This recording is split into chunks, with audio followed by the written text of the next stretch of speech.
Assalamualaikum warahmatullahi wabarakatuh. Halo semuanya, perkenalkan saya Aurelia dengan NIM 230516610. Nah, pada video kali ini saya akan menampilkan praktik pembelajaran dengan materi perumusan naskah proklamasi kemerdekaan. Silakan menonton. Assalamualaikum warahmatullahi wabarakatuh. Selamat pagi anak-anak. Waalaikumsalam. Hari ini sudah siap belum belajar sejarah sama Ibu? Sudah. Sebelum mulai pembelajaran ada baiknya kita berdoa dulu. Rizky tolong pimpin teman-temannya untuk berdoa. Ilmu pembelajaran, marilah dan selamat kepercayaan dan keyakinan masing-masing. Doa dimulai.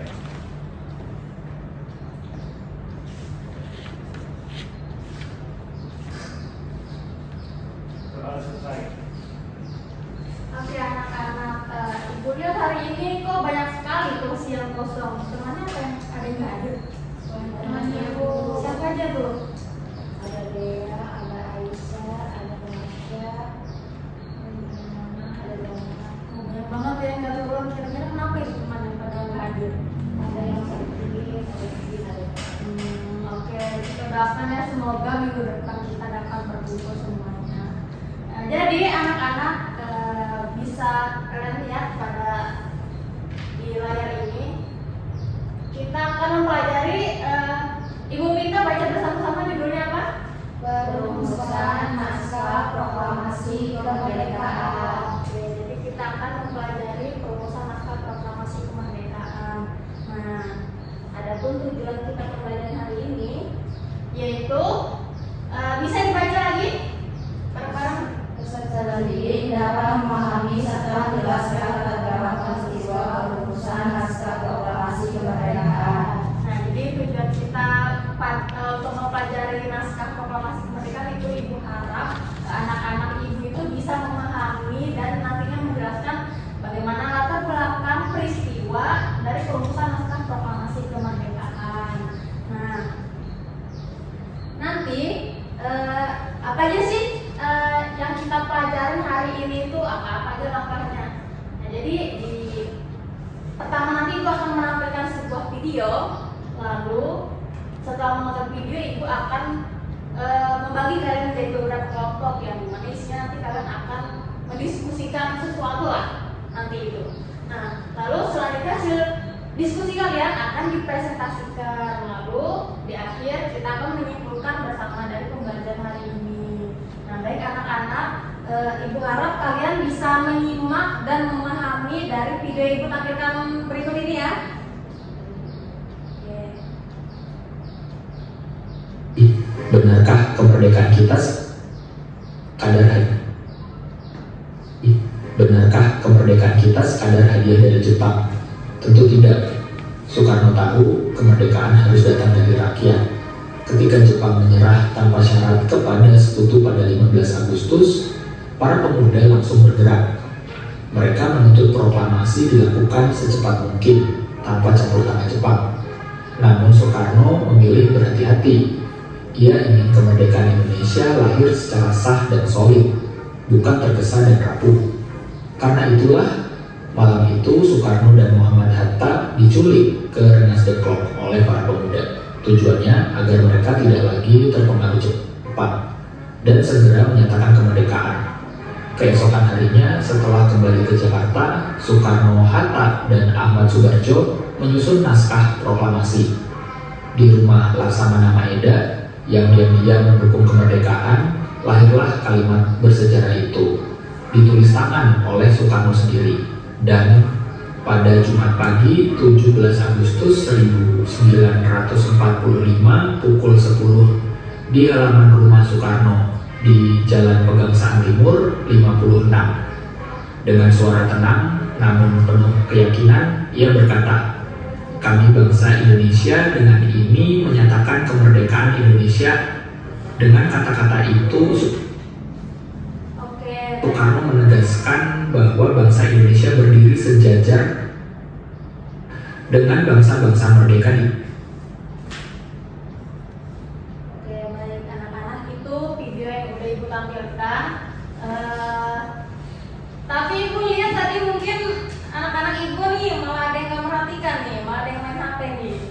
jadi mungkin karena ibu minta menyimak ya untuk memahami.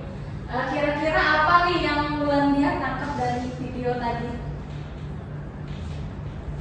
Untuk dari video yang saya amati tadi, untuk perumusan naskah proklamasi terutama dalam proses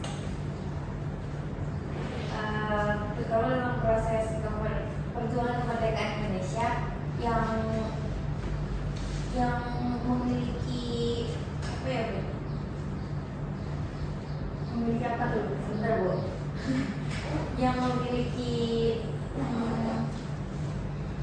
intinya itu para pejuang itu tuh memiliki peran penting itu Bu dalam proses kemerdekaan Indonesia. Jadi bukan cuma Soekarno atau tokoh-tokoh yang lain, tapi para pejuang terutama pemuda-pemuda juga yang memiliki peran penting dalam pelaksanaan kemerdekaan Indonesia. Oke, benar sekali. Beri tepuk tangan dulu buat Wulan. Oke. Nah, jadi anak-anak, ternyata dalam perumusan naskah proklamasi itu di belakangnya itu banyak sekali ya tahapan-tahapan dan peristiwa yang tidak kita ketahui gitu.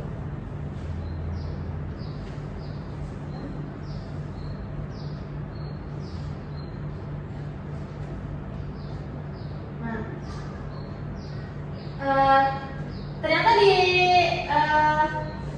dalam peristiwa perumusan naskah proklamasi itu banyak sekali tahapan-tahapan peristiwanya, mulai dari tempat di mana perumusan naskah tersebut dilaksanakan, yaitu di rumahnya Laksamana Medan. Lalu saat perumusan naskah proklamasi tersebut ternyata ada tokoh yang berperan penting gitu yang dalam merumuskan naskah proklamasinya itu. Nah, di video tadi itu kan udah ada disebutkan siapa tokoh tadi yang langsung berperan dalam perumusan naskah proklamasi.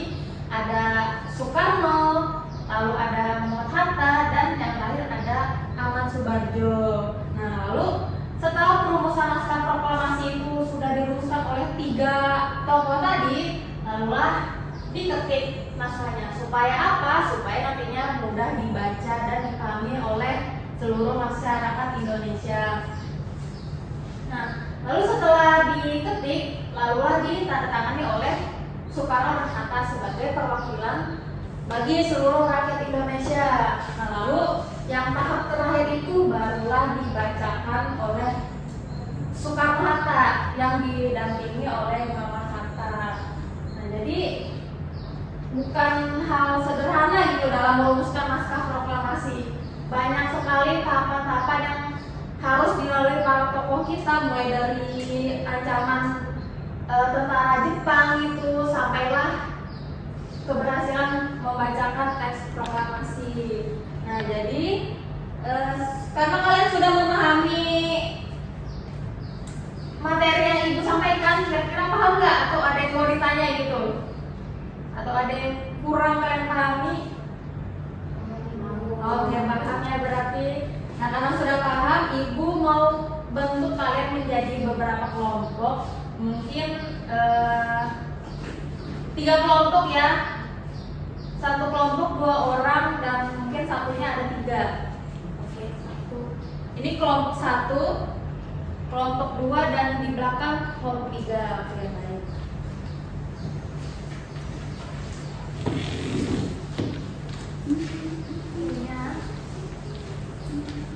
Oke anak-anak, jadi sebelum kalian mengerjakan, di situ kan terdapat beberapa potongan peristiwa proklamasi gitu. Nah, jadi tugas kalian itu untuk menyusun potongan peristiwa tersebut menjadi susunan yang rinci gitu, sesuai dengan materi yang Ibu jelaskan tadi. Lalu kalian akan berikan pendapat gitu, mengapa kalian memilih alur tersebut.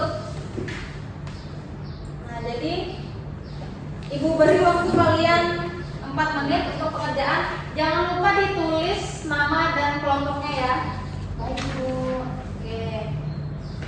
Pekerjaan dimulai dari sekarang ya anak-anak.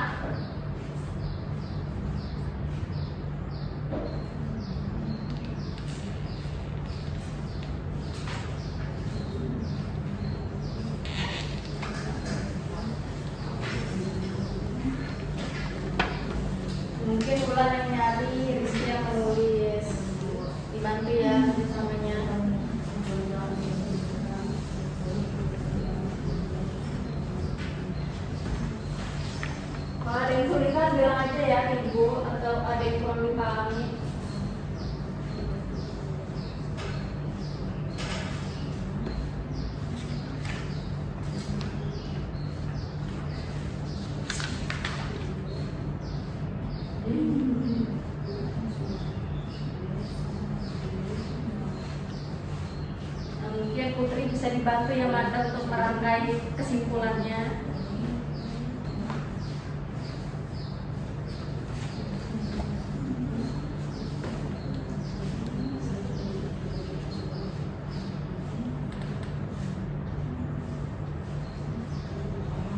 Paham nggak? Ada yang sulit.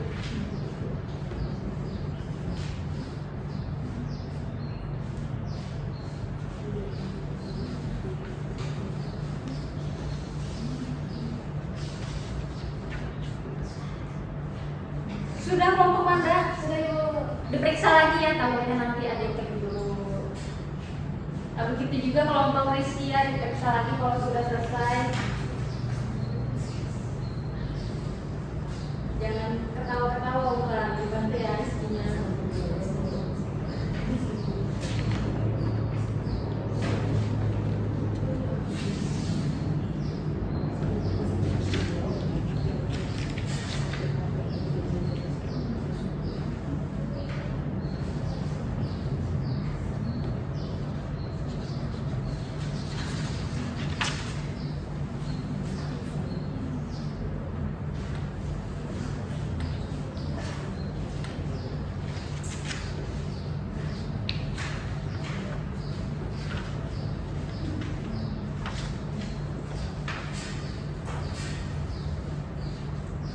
Kalau kelompok Manda sudah ditentuin ya siapa yang mau presentasi atau info.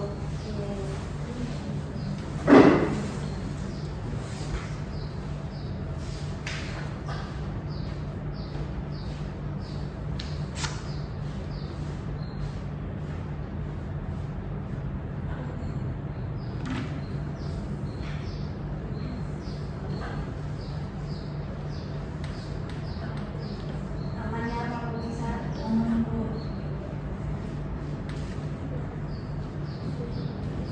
Asen paham nggak apa yang bisa tulis itu? Apa coba? Dia sedang menulis apa itu Asen?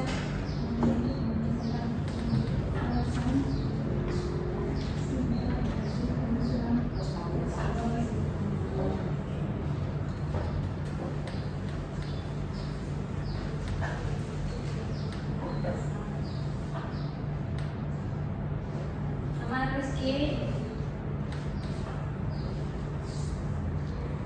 Dibantu ya ulangnya kalau tulisan ulangnya.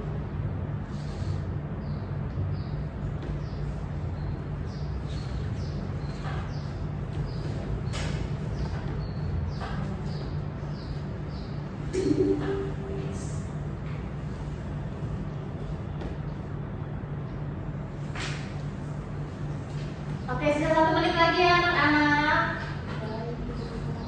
Diperiksa lagi kalau yang sudah. Sudah kelompok bisa? Sudah Bu. Sudah diperiksa juga? Sudah Bu. Oke. Sudah tunggu kelompok yang keluar ya.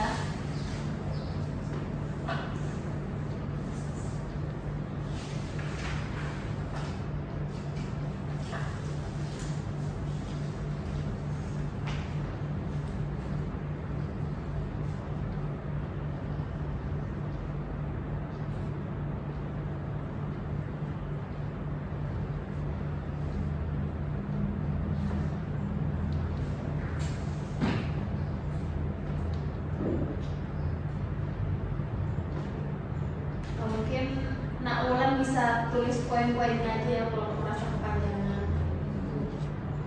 Tulis dalam bentuk poin aja. Sisa 30 detik lagi ya. Nah, bagi kelompok yang sudah mungkin bisa ditentukan kemana nanti siapa yang mau mempresentasikan hasilnya.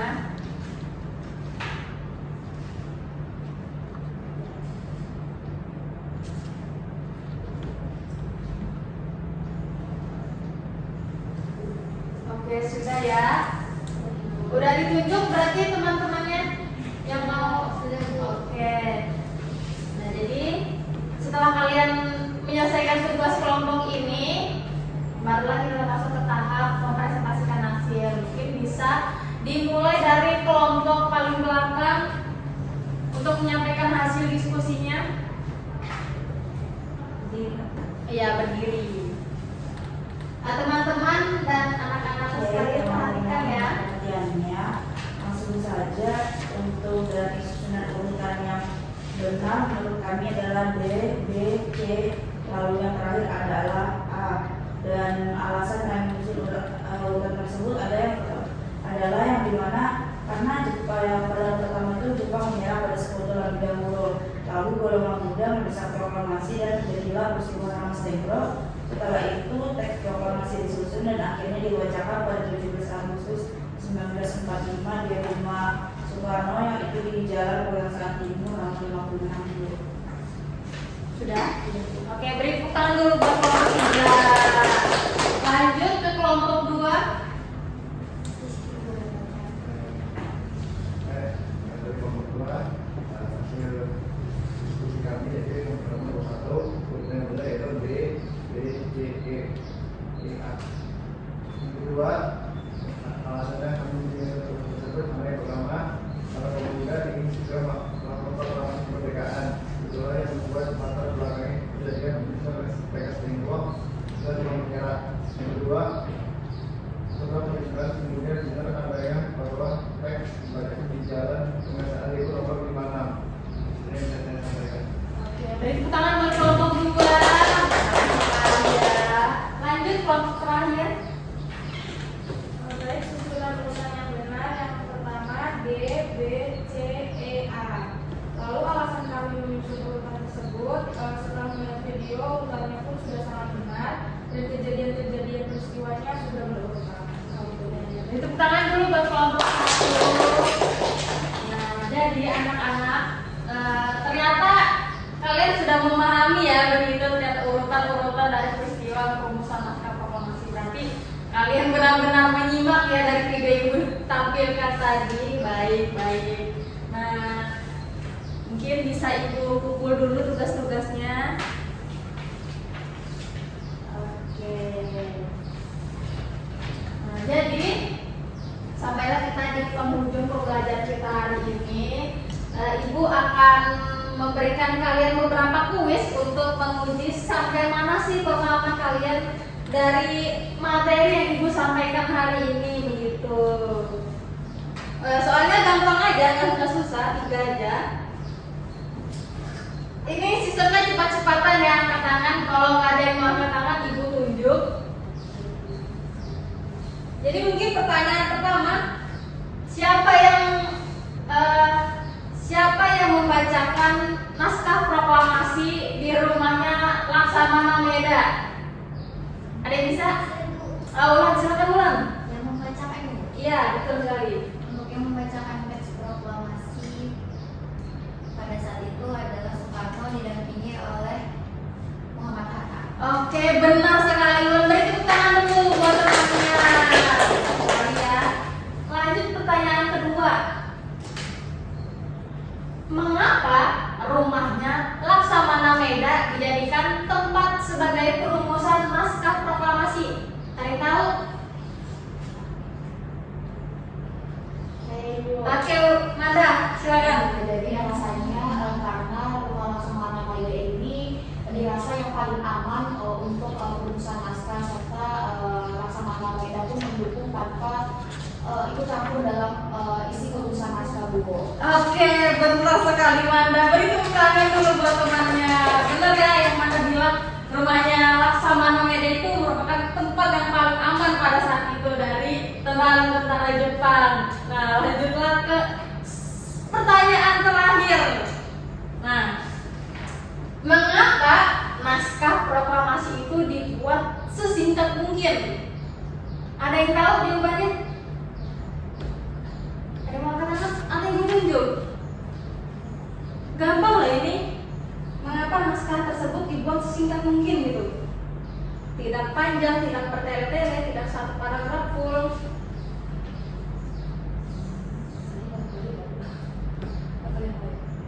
Mungkin berikan kesempatan ke teman yang lain. Bisa ada yang menjawab? Menurut saya karena kenapa dibuat singkat,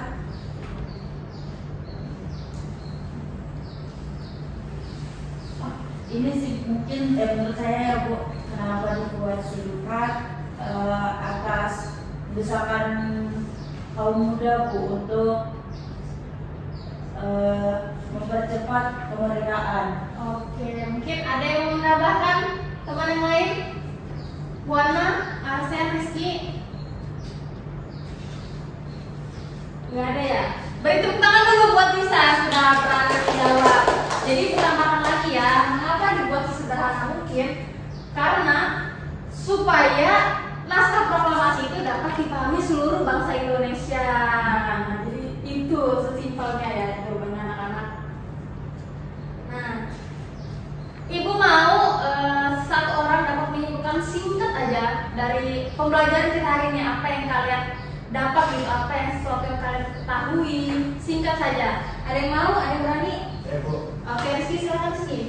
Jadi yang dia pelajarin melalui teks proklamasi itu dia ada sebenarnya proses yang dimana yang awalnya dari dibaca oleh Aksara Maida lalu dikasih dan dibaca singkatnya lalu dibacakan dan ini dibacakan Soekarno itu maunya sebagai kata walaupun dia sudah sebagai penunggu. Oke, benar sekali ya Rizky, beri tepuk tangan dulu. Nah, ternyata yang Rizky sampaikan tadi itu, Soekarno itu sampai di lokasi itu nggak mau gitu langsung bacakan, dia maunya menunggu Muhammad Hatta dulu gitu buat sampai di lokasi baru dibacakan bersama. Nah, mungkin yang mau Ibu simpulkan dari pembelajaran hari ini penting bagi kalian untuk memahami bagaimana rentetan peristiwa dari proklamasi kemerdekaan sampailah kita bisa merasakan kemerdekaan Indonesia pada saat ini begitu. Mungkin itu saja yang dapat Ibu sampaikan, kurang lebihnya Ibu mohon maaf. Ibu ucapkan wassalamualaikum warahmatullahi wabarakatuh. Waalaikumsalam warahmatullahi